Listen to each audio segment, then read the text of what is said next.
ومن يضلل فلا هادي له وأشهد أن لا إله إلا الله وحده لا شريك له وأشهد أن محمدا عبده ورسوله اللهم صل على محمد وعلى آل محمد كما صليت على إبراهيم وعلى آل إبراهيم إنك حميد مجيد اللهم بارك على محمد وعلى آل محمد كما باركت على إبراهيم وعلى آل إبراهيم إنك حميد مجيد السلام عليكم ورحمة الله وبركاته شي gaba da karatunmu na littafin Ar-Rahiqul Makhtum bahsun fi sira annabawiyya ala sahibiha afdalus salati wassalam. Za mu tashi darasi na inda malai yake gaya mana al'adu da camfe-camfe da surkulle irin waɗanda da tsafe-tsafe da camfe-camfe irin wanda ake yi a zamanin jahiliya. Wa kanat fihi mutiyaratu ko tsairatu, a cikin larabawa akwai camfi. Kun san kowace al'umma suna da camfi, wani ya camfa mace, wani ya camfa gida, wani ya camfa unguwa, wani ya camfa wata, wani ya camfa rana, cewa rana kaza ba arziki, wata kaza ba arziki, unguwa kaza ba arziki, sana'a kaza ba a arziki, auren mace mai iri kaza ba a arziki, mai farin kashi ko mai bakin kashi ba a arziki, haduwa da dabba iri kaza da safe ba a arziki. Idan tsuntsaye sun tashi suka yi yamma ko suka yi kudu ko suka yi arewa ko suka yi dama ko suka yi hagu ana camfa wannan, shine ma asalin tsa'ir din. Shine ma lai ce wahiya bi kasrin wa bi fatahin, zaka cewa tsira ko tsiyara ko kuma tsayara. Wahiya tasha'umu bi shay'i, shine yin camfi da wani abu. Wa asluhu annahum kanu ya'tuna at-tayra aw zabya fayunaffirunahu, sukan zo su samu dumbujan tsuntsaye ko tilin tsuntsaye ko dandazon tsuntsaye sai a firgita su, a ce as, in suka tashi sai a ga to ina suka yi. Akwai balbelu farare ne, akwai hankaki bakake ne, akwai kuma su hasbiya su waye, kowane tsuntsu akwai irin, akwai ma mutum ya ji kukan wannan abar mujiya, ko in ya ga mujiya sai a ce ina ka koma gida kawai, yau ba sa'a, ya ji kukan mujiya ko ya fara ganin mujiya. To kowane tsuntsu akwai irin yadda ake tasha'umi da shi. Aw zabya, ko kuma zo su samu barewa ko gada, fayunaffirunahu, sai su firgita ta su tashe ta. Fa in akhadha zatal yamini, idan yayi dama da aka firgita shi din nan da ya tayi sai yayi daman masu firgita shi, madau ila ma qasadu, sai ji alhamdulillah da muka firgita tsuntsanayen nan da suka tayi sai suka yi dama. Yin su dama alama ce ta cin nasara a tafiya ko aure ko kasuwanci ko yaƙi ko wani guri da za'a. Wa addauhu hasanan, sai su kirga wannan a matsayin wani abu ne mai kyau. Wa in akhadha zata shimal, idan kuma aka firgita tsuntsayen nan da suka tayi sai suka yi yamma ko suka yi arewa, in ta hau an zalika, sai a hannu a ce kai wannan abu ba zai yi ba, in ma an yi dai ba nasara. Wata sha'amu, sai su mai da abin camfi. Wa kanu yatasha'amuna kazalika, hakanan suna yin camfi in arada at-tayru aw al-hayawan fi tariqihim. Mutum ya tashi zai yi tafiya sai ya gamu da tsuntsaye, to sai ya kalla baƙaƙe ne ko farare ne, ta gabas suka fito ko ta yamma, ta kudu suka fito ko ta arewa, ta damansa suka fito ko ta hagu, sannan baƙaƙe ne ko farare ne. To shi ma wai yana da alaƙa da wannan tafiyar, nasararta ko rashin nasararta, alherinta ko sharrinta, duk an gina shi akan waɗannan camfe-camfen da tsibbace-tsibbacen da waɗannan surkullan da siddabarin. wa yaqrubu min hadha ta'liquhum ka'abal arnabi, yana daga cikin kuma kusa da irin wannan al'adar sai a rataya wa mutum kafar zomo, sai a yanka zomo a cire kafa sai a yi mutum laya da kafar zomo. San muna yara akan yi wa yaro wasu irin layin nan dai na rike a kowace ake yi da kajiji, a kowace ake yi da tagulla, a kowace ake yi da azurfa, a kowace ake yi da maɗauri 11, ƙulli 11. Wannan ana tofa mata alam na sharaha ne, saboda alam na sharaha tana da kaulasan guda 11. To sai a ce alam na sharah laka, sai a tofa sadarakal ladzi anqadha zaharakal ladzi, haka kafin din nan za a ta tsayawa akai, sai a tofe mutum da kaulasan 11. to shi ma wani kulli ne. To sannan kuma akwai guraye da kambu da layu da ake ma yaro tun daga yayi, wani a ce maganin baki ne, wani a ce maganin iblisai ne, har akwai ma wanda ake masa da kafar kaza. Akwai kuma ƙahon da ake samu na rago, musamman ragon layya ko ragon suna, a zuba layu a cikinsa a sa a ƙofar gina maganin ɓarawo, a cikin ƙaho ake zuba maganin. Akwai kuma wanda ake da fefe, duk gashi nan wani ayoyin Allah ake haɗawa, wani kuma surkulle ne da dabaru da wasu abubuwa daban-daban. Duk wai ana ganin waɗannan magani ne. Yanzu tun da aka yi ilimi kai ya fara wayewa, kaga waɗannan abubuwan duk ba a maganar su yanzu.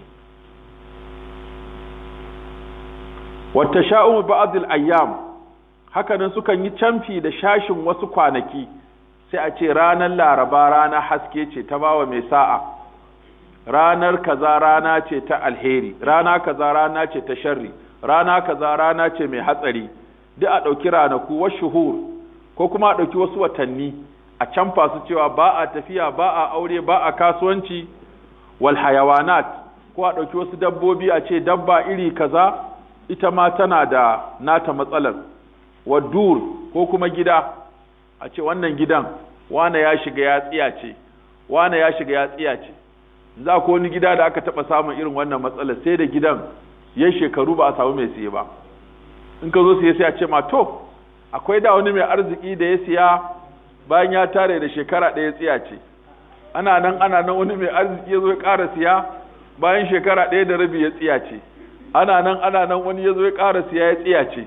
To kai kuma ka ji an ce mutum 3 ya tsiyace, ya za ka yadda ka siya? Ko kuma wata mata so 4 tana aure mazan suna mutuwa. Mijinta na farko ya mutu, mijinta na 2 ya mutu, mijinta na 3, mijinta na 3 ya mutu, na 4 ya mutu. To ana ta neman na 5 dai har yanzu ina ji. Ina ko wanda zai shahada akwai tauhidi da aqida bismillah. Kuma an ji an gwada ta lafiya, kawai kaddara ce. Kawai gaje ka shigan Allah ya sa kai ma ka mutu. Allah ya ji kanka ya yafe ma. Sai a ce aljanni ne ya aure ta yake kashe mutane. To duk waɗannan abubuwa wani abin sai kaga ya zama kamar daidai ko kuma an faɗa. Ko ta rumfa ma a wata kasuwa wani ya zuba kaya ya tsiyace ya sake ta, wani ma zai zuba kaya a ciki ya tsiyace ya sake ta.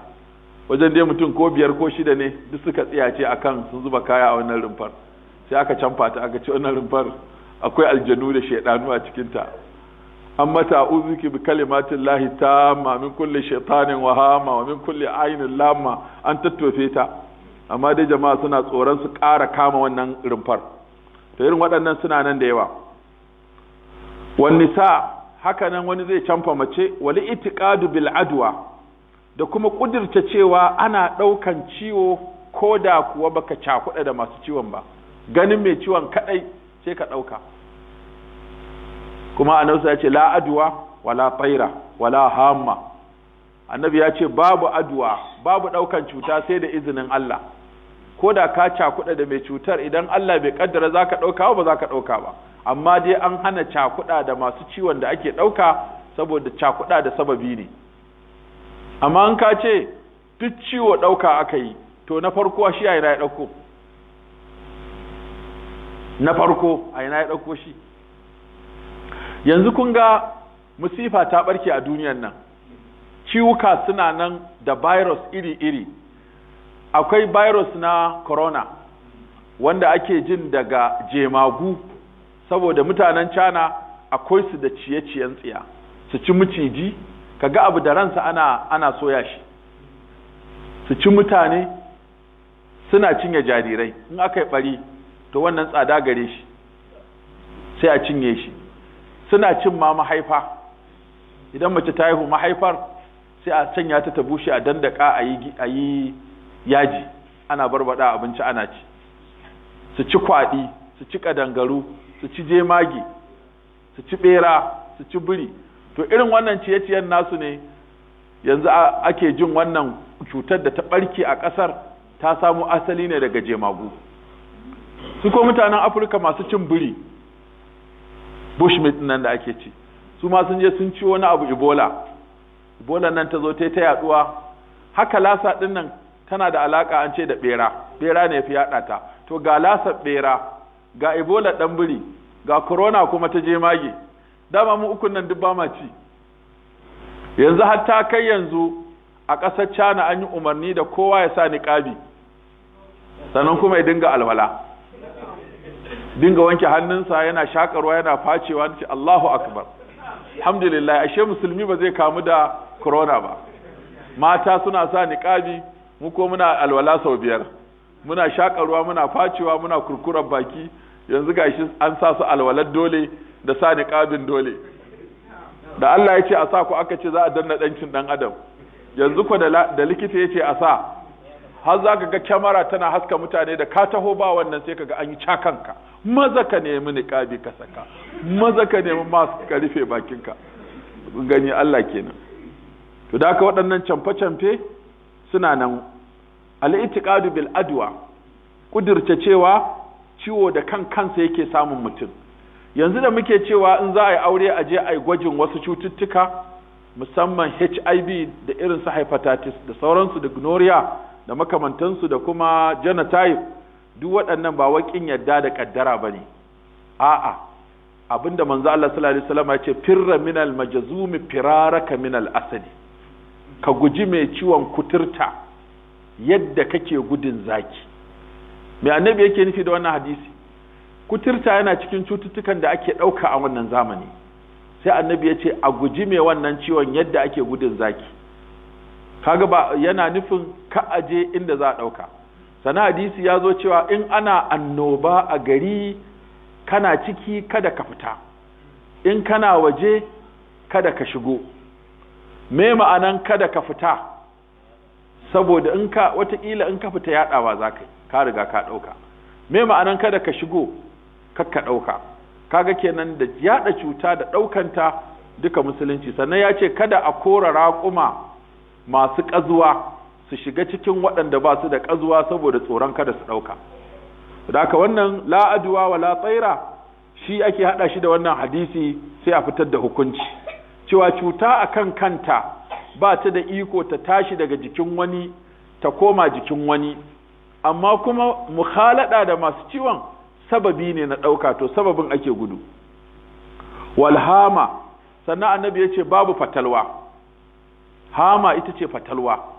Mutane suna ƙudurta cewa akwai kurwa, akwai fatalwa. To wannan fatalwa ita ce wanda da muna yara sai a ce ga fatalwa nan, a cikin duhu da an ga wani abu mai haske sai a ce fatalwa ce. Musamman an je makabarta ma sai a ce fatalwa ce. Kurwa, ita kuma kurwa suna ƙudurta cewa wai idan an kashe mutum, ‘yan uwansa ba su nema masa haƙƙinsa ba, to sai ya zama kurwa, sai ya dinga shigowa gari yana zuwa da dare yana ta kuka cewa ba a je an ɗauka mafansa ba, ko kuma ya dinga bin wanda ya kashe shi yana masa kurwa. Shi ne ya ji kama ana binka a baya kai ta waiwayawa baka ga kowa ba, ko ka ji an shara ma mali ka waiwaya baka ga kowa. To wannan shine itiqadi da hama. Wa kanu ya'taqidun annal maqtula, su suna kudirce cewa idan aka kashe mutum la yaskunu ja'ashuhu, kurwarsa ba za ta kwanta ba, alam yu'khadh bi sa'rihi, matukar ba ji an dauki fansa akan kashe shi ba. Ja'ash shine wannan kurwa din, wato ba za ta nutsu ba, ba za ta lafa ba, ba za ta kwanta ba har sai an daukan masa fansa. wa tasiru ruhuhu hama, to daga nan sai ransa ya koma fatalwa, ai buma sai ya koma kamar mujiya, ta ɗiru filfalawati, sai ta dinga yawo a cikin dazuzzuka, wata ƙulu tana cewa sadi sadi, sadi sadi, ma'ana iskuni iskuni, ku shayar da ni, ku shayar da ni. Fai za a kaza bisa arihi ko ishiza bisa arihi, idan aka ɗaukan masa fansa, sakana wastaraha, to sannan sai ya nutsu sai kuma ya huta. Wannan a cikin sahihul Bukhari, hadisi mai lamba ta 5757 da 5770, malam ya ce a nan ya ciro waccan magana. Wa kana ahlul jahiliya, mutanen jahiliya sun kasance ala zalika a bisa waɗannan al'adu da waɗannan camfe-camfe. Wa fihim baqaya min dini Ibrahim, amma akwai ragowar addinin Ibrahim, an cakuɗa shi, an gauraya shi, an cuɗanya shi da al'adu. Lam yakunu qad tarakuhu kullahu, ba su yi watsi da addinin gaba ɗaya ba. Mislu ta'zimul bait, daga cikin abin da suka rike suna girmama ɗakin Allah. Wa tawafi bihi, suna yin tawafi da ɗakin Allah. Wal hajj, kuma suna zuwa hajji, sai dai alhajjin an cakuɗa ta da al'ada. Wal umrati, ana yin umra ita ma cakuɗaɗɗiya da al'ada. Wal wuqufu bi arafa, suna yin tsayuwan arfa, amma shi ma an cakuɗa shi da al'ada. Wal muzdalifa, suna zuwa kwanan muzdalifa. Wa ihda'ul buduni, suna kuma bayar da hadaya na budin, shine raƙuma da ake yankawa. Wa inna ma kanu qad ibtada'u fi zalika bid'an, abinda suka yi shine sun kirkiro bid'o'i, sun gauraya addinin, sun cakuɗa shi da bid'o'i da al'adu. Minha, to malam zai fara lissafo bid'o'in da aka shiga cikin addini. Duk inda yace minha din nan bid'o'in yake ta faɗa. Za ku ta ganin minha, za mu ta ganin su da yawa. Minha, daga cikin waɗannan bid'o'i da al'adu da aka kirkiro, anna quraishan kanu yaquluna, quraishawa suna cewa nahnu banu Ibrahim, mu ƴaƴan annabi Ibrahim ne. Wa ahlul haram, mu mutanen haramin Makka ne. Wa wulatul baiti, mu muke da shugabancin ɗaki. Wa qatinu Makka, mu ne mazauna Makka. Wa laysa li ahadin min al-arabi, babu wani ɗaya daga cikin larabawa, mislu haqqina, wanda yake da kwatankwaci irin haƙƙinmu, wa manzilatina, da matsayi irin namu. Wa kanu yusammuna anfusahum humsa, suna kiran sunansu humsa, wato masu hamasa ko kuma tsarkakakku. Fala yanbaghi lana, baya kamata a gare mu, an nakhruja min al-haram ila al-hill, ba za mu fita daga cikin haramin Makka ba mu koma da zama wajen Makka.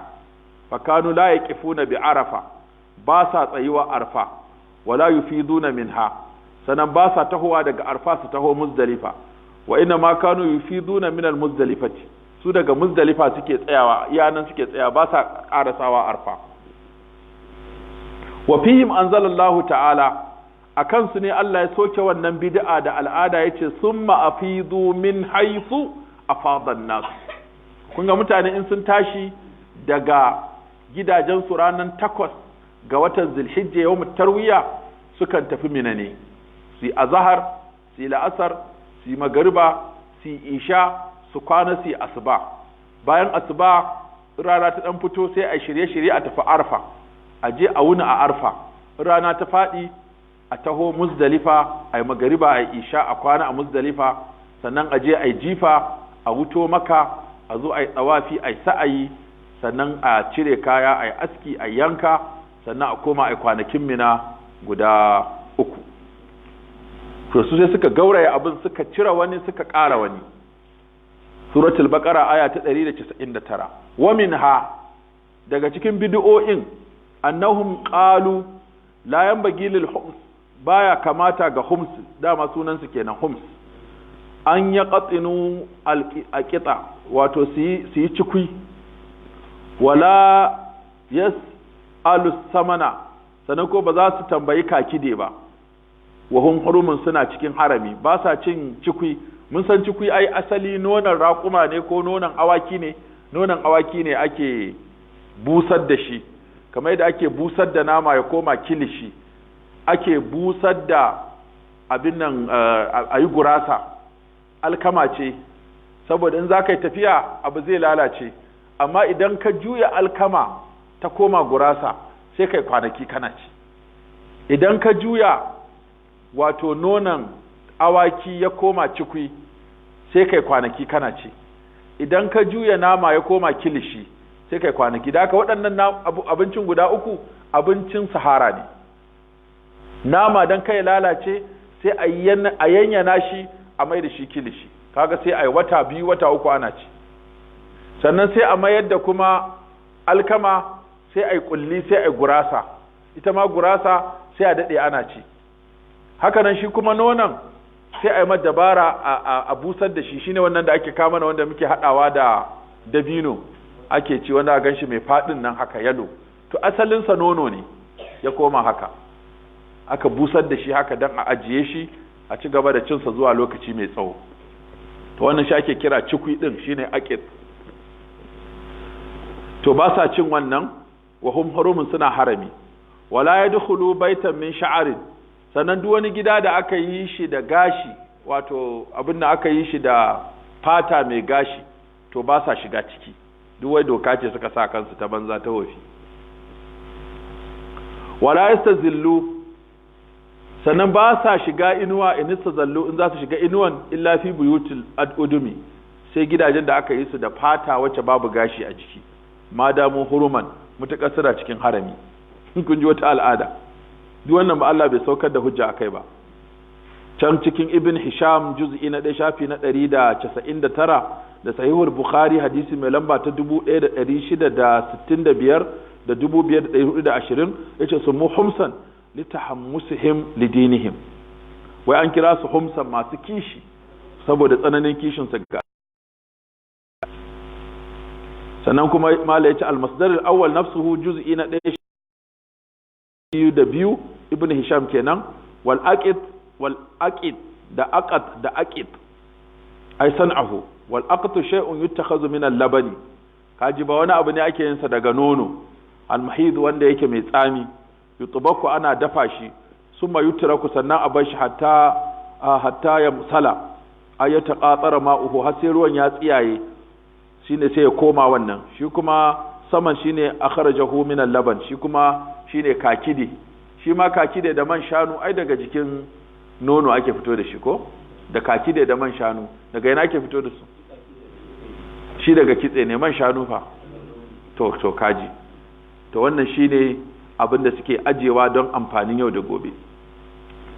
Wa minha, daga cikin wannan al'adu nasu, annahum qalu la yanbaghi li ahli al-hill, baya halatta ga waɗanda suke wajen Maka, an ya akulu min ta'amin, su ci wani abinci ja'u bihi min al-hill ila al-haram.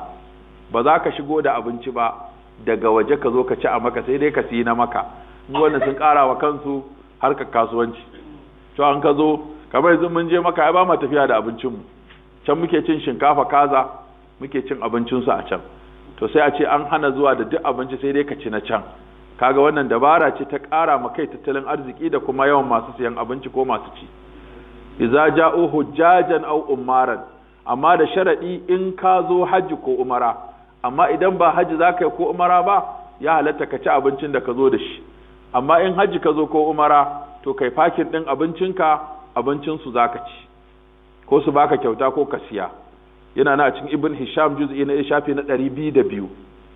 Wa minha, daga cikin al'adun Larabawa kafin zuwa musulunci wanda suka gurbata addini da shi, annahum amaru ahlal hill, sun umarci waɗanda suke wajen Maka kamar mu kenan da zamu je mu aikin haji ko umara, Allah ya tufu bil baiti, wai ba wanda ya isa ya dawafi da ɗakin Allah idza qadimu awwal tawafihim, dawafin farko da muke yi din nan, to baka isa kai dawafi ba illa fi siyabil humsi, sai dai ka ari rigar su kai a ciki.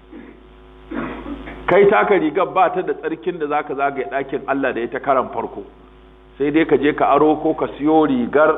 Kuga na farko sun hana mutane cin abincinsu sai dai su sai nasu. Sannan na biyu sun kuma ce babu makawa in za ka yi ɗawafin farko sai dai ka yi da riguna irin nasu, to kai ko ba ka da riga irin nasu ya za a yi kenan? Kaga an tilasta maka siya ko ara ko kuma haya, ko ka ara ko ka haya ko ka siya ko a baka kyauta. To ta nan kaga shi ma ƙarin samun kuɗin shiga ne ko? Wakaratul hums, su ko hums ɗin nan yahtasibuna ala nas, suna wato kirgawa mutane yi utir rajulun rajula siyaba ya tsufu fiha, don haka sai mutum ya baka aran riga kai dawafi da ita, shi yana neman lada. Wa tutil mar'atul mar'ata siyaba ta tsufu fiha, mace ta ba mace yar uwarta aran tufafinta na mata ta dawafi da shi. Fa iza lam yajidu shay'an, idan ka rasa wanda zai baka aran riga kai dawafi da ita to sai kai tsirara. Fakana rijal yatufuna uratan, saboda haka sai kai tumbur, kai tsirara kai zindir, ka kewaye dakin Allah aka tumbur suna kallon ka, tunda baka da wanda zai fara maka rigar su, kuma an ce ba za ka yi da taka ba.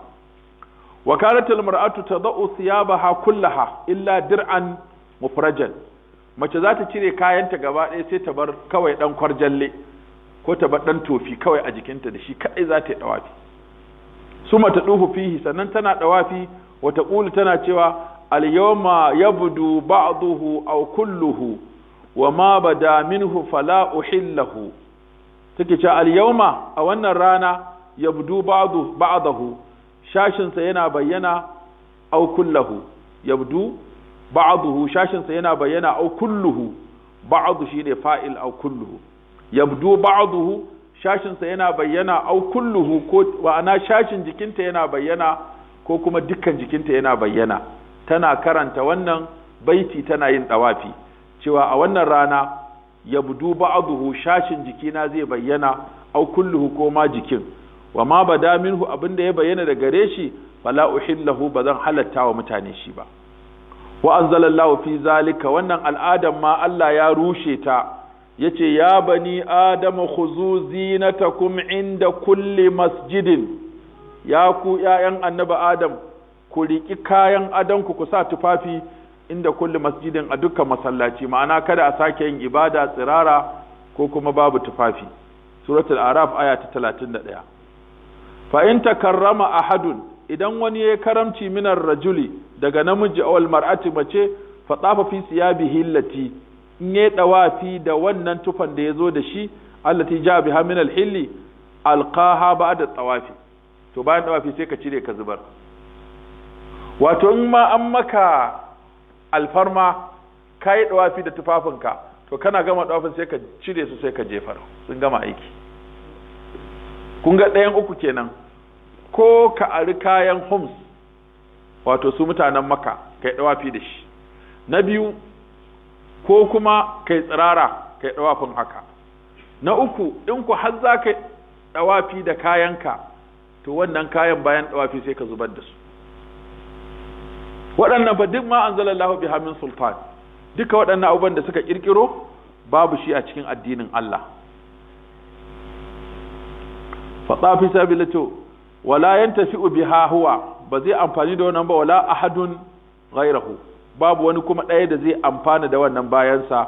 Ibn Hisham juz'i na 1 shafi na 202 zuwa 203, da Sahihul Bukhari hadisi mai lamba ta 1665. Wa minha, daga cikin al'adun da suka kirkiro, annahum kanu la ya'tuna buyutahum min abwabiha fi halil ihram.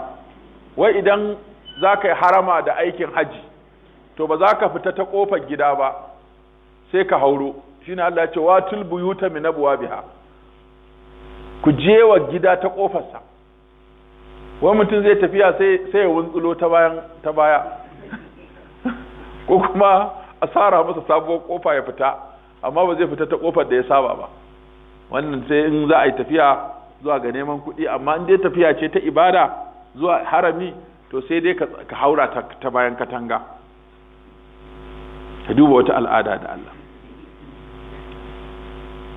Balkanu yanqubuna, sukan yi rami ne ko su huda fi zuhuril buyut, ta bayan gida, na kaban wata kofa su huda su yi kofa, yadkhuluna wa yakhrujuna minha, sai su dinga shiga suna fita ta nan, tunda ana cikin harami halin haji to ba za a dinga shigowa ta kofa ba, sai a yi sabuwar kofa ta bayan gida a dinga yin amfani da ita. An gama aikin haji sai a toshe ta, a dawo kofar da aka saba amfani da ita yau da gobe. wa kanu yasabuna zalika aljafa'a birran, wato suna ganin suna daukan wannan jafa'i kamar wani aikin alheri ne. wa qad naha anhul qur'anu, qur'ani ya hana. qala ta'ala wa laysal birru bi an ta'atul buyuta min zuhuriha walakinnal birra man ittaqa wa atil buyuta min abwabiha wattaqullaha la'allakum tuflihun. Allah ta'ala ce wa laysal birru, baya cikin nagarta, aikin kirki, aikin da Allah yake so, bi an ta'atul buyuta, ku dinga jema gidaje min zuhuriha ta baya, wato ta bayan shiga, saboda wai ana cikin ihrami da aikin haji to ba za a dinga shiga ta kofa ba. walakinnal birra man ittaqa, sai ce sai dai ita nagarta wanda ya ji tsoron Allah. Shi ko jin tsoron Allah abu biyar ne, in an ce ka yi, in an ce ka bari, in an baka ka ce ka gode, in baka samu ba ka yi haƙuri, in ka yi saɓo ka yi nadama ka tuba. In kai abu biyar ɗin nan to shi ne ka samu taƙawa. Da yadda muke fassara taƙawa sai mu ce tsoron Allah, sai mu rage ɗaya, tsoron Allah da kuma san Allah duk yana cikin taƙawa. Amma shi Bahaushe kawai sai ya taƙaita kalmar taƙawa kawai akan tsoro. Kullum shi yasa ake ganin mu ko muna san Allah ne ko muna tsoronsa, ko muna kwaɗayin rahamarsa ko muna tsoron azabarsa. Wannan su ne abubuwa guda hudu da ake so su cika zuciyanka: at-ta'zim wal mahabba wal khawf wal raja. Al khawf shi zai haifan maka da tsoron shiga wuta. Ar raja shi zai sa maka kwaɗayin san aljanna. Al hub shi zai sa maka ƙauna Allah. At-ta'zim shi zai sa ka dinga ganin kwarjini. To kwarjini da jin nauyi su ake haɗawa. To sai Bahaushe ya ga kawai ƙara ce kawai ta ƙawa yana nufin tsoro. To sai wani suka ɗauka cewa an ce tsoro kawai a tsaya a nan. Tsoro da kuma ƙauna ko? Da kwaɗayi, da tsoro, da girmamawa, da ƙauna, da istighfari, da nadama bayan an yi laifi. Duk waɗannan suna cikin taƙawa. Kalma ce mai faɗi. To Allah ta'ala ce wa atul buyuta min abwabiha, ku je ma gidaje ta ƙofofi, a shigo wa gida ta ƙofa. Wattaqullaha, kuma ku ji tsoron Allah, la'allakum tuflihun, ko kwa samu rabo. Aya ta 189 cikin suratul Baqara. Kuma a cikin Sahihul Bukhari hadisi mai lamba ta 1803 da 4512, a kuma cikin tafsirin Ibn Jarir, tafsirin wannan aya shi ma ya kawo a cikin Fatahil Bari juz'i na 3 shafi na 621 da 622. anan malam ya ciro wannan bayani. Wa kana hazihi diyanatu, malam yace waɗannan addinai, diyanatu shirki wa ibadatul ausani, addinin shirka da kuma bautawa gumaka, wal itiqad bil auhami, da kudire hauma sune su camfi da tsafi da surkulle, wal khurafat, da kuma shirme. wa hiya diyanatu sa'ida, ita ce addinan da suka mamaye fi jaziratul arab, a cikin tsibirin larabawa. wa qad wajadatul yahudu, yahudawa sun sami wannan saraniya da addinin nasara, wal majusiya da addinin maguzawa, wasabi'iyya da sabi'awa, subulan sun samu hanya liddukhuli domin shiga fi rubu'iha, cikin ko'ina da ko'ina. An ce rubu shine duka ko'ina da ko'ina, sakwaya kenan, sun shiga ko